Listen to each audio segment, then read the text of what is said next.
SCC Impulse. Nous sommes ici dans ce magnifique musée du Quai Branly à Paris, sous ce soleil magnifique également. Et je suis bien accompagné puisque je suis avec Daniel Desprezzo, qui est directeur technologie des technologies de Veritas. Oui, bonjour. Bonjour, merci d'être avec nous. Merci d'avoir attendu un petit peu avec le soleil aussi qui me tapait dans les yeux. C'est un plaisir. Pour ne rien vous cacher sur les coulisses de l'émission. Alors on va parler ensemble des grandes tendances IT Horizon 2025. Et d'ailleurs, côté Veritas, quelles sont-elles? Sur quoi misez-vous? Alors nous, ce qu'on mise, c'est qu'on arrive enfin à faire que la transformation numérique soit concrète, en réalité. Parce que c'est vrai qu'on en parle depuis maintenant 4-5 ans, hein, visiblement. Et je pense qu'il y a une grande confusion dans tout ça. Alors il y a eu la phase numérisation, il y a eu la phase déploiement des technologies en tant qu'outils. Mais est-ce qu'on a vraiment changé complètement la mentalité? Alors il y a des nouveaux acteurs, c'est certes, complètement en ligne. Mais finalement, la plupart des entreprises essayent aujourd'hui de rentrer dans cette vague.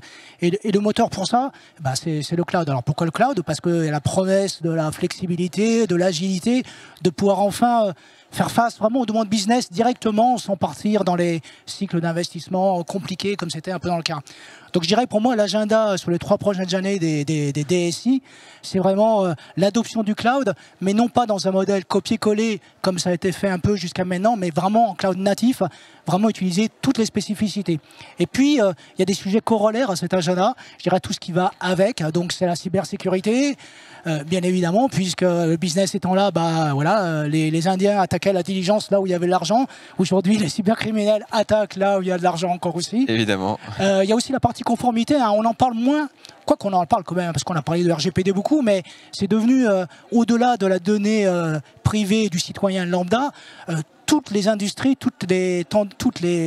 j'arrive pas à trouver le mot, tous les verticaux ont des normes en fait à respecter, que ce soit au niveau de la finance, que ce soit au niveau de l'industrie, que ce soit au niveau de la santé, le dossier médical. Donc je pense que c'est un point vraiment important. Et puis le dernier point, on parle souvent de coûts, parce qu'effectivement il faut garder une équation coût acceptable, mais moi j'ai envie de parler aussi de coûts écologiques, puisqu'on voit justement ces masses de données qui ne font qu'évoluer, que grossir, et donc comment freiner un peu tout ça. Alors, je sais que Veritas est un partenaire de SCC, vous avez des projets en commun. Est-ce que vous en avez peut-être un dont vous avez envie de nous parler et de nous partager? Alors on a beaucoup de projets en commun avec SCC, c'est un de nos meilleurs partenaires, on a beaucoup d'actions sur le service public, mais je dirais sans aller chercher très loin, on a fait un projet chez SCC il-même, c'est-à-dire qu'en fait ils utilisent nos propres technologies pour sauvegarder leurs données, et en fait le projet a été assez simple dans la conception, c'est justement de tenir compte de tout ce que je vous ai dit avant, c'est-à-dire comment fournir quelque chose qui soit cybersécurisé, qui puisse faire face à une attaque ransomware, qui soit suffisamment agile pour faire face aux technologies de demain et dont le coût soit acceptable. Donc effectivement, on est parti d'un cahier des charges avec eux, on a étudié la solution qu'ils avaient aujourd'hui, vers quoi on voulait tendre, quel était le cahier des charges, hein, vraiment, clairement. Et puis on est parti sur une séquence de durcissement des operating systems, de réplication de technologies multisites, de ce qu'on appelle le air gap, justement pour éviter d'avoir des impacts d'un site à l'autre.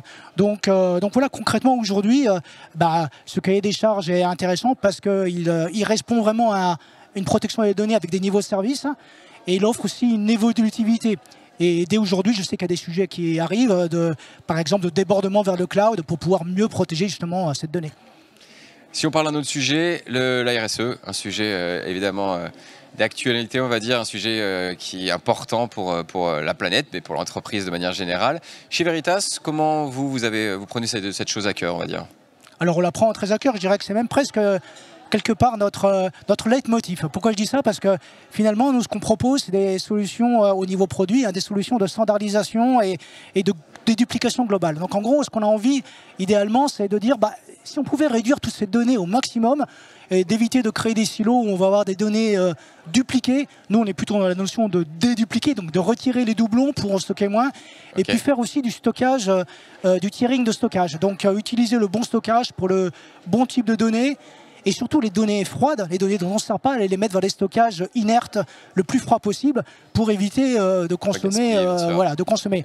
Et puis après, on a nos propres initiatives à nous en tant que société. Donc je dirais par exemple, on a une initiative au niveau employé qui s'appelle SAVE, Sustainability at Veritas Employee. Donc c'est vraiment une initiative des employés de Veritas qui eux-mêmes essayent de donner des directives auprès de la direction. Et puis, si je prends notre bilan carbone, nos émissions de gaz à effet de serre au cours des dernières années, elles sont en forte réduction. Alors, c'est vrai qu'il y a une partie, je dois l'avouer, qui est due aussi au Covid. On a un peu moins voyagé. Et oui. Globalement, je crois que dans les 3 dernières années, on a réduit de 37% nos émissions de gaz à effet de serre sur les voyages, de 16% sur la consommation électrique, et puis aussi de 7% sur tout l'approvisionnement de la chaîne.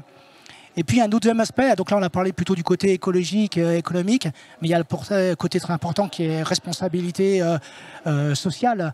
Et là-dessus, nous on croit fortement aux droits de l'homme. Donc on est membre depuis 2016 du RBA, donc qui est le Responsible Business Association, en fait une coalition d'entreprises, probablement certainement confrères, on en a déjà parlé ici plus tôt. Et on est membre permanent depuis 2018. Donc on fait en sorte d'appliquer tout ce qui vient de cette direction avec des normes héritées elles-mêmes des droits de l'homme, du droit international du travail, des bonnes pratiques de l'OCDE, histoire justement d'être le plus aligné là-dessus. Donc beaucoup d'engagements à venir et encore à suivre, j'imagine. Voilà, beaucoup d'engagements présents aujourd'hui et beaucoup d'engagements à venir pour le futur. Merci Daniel, merci Veritas. Beaucoup, merci à vous. On se retrouve nous très vite pour un nouvel épisode de SCC Impulse.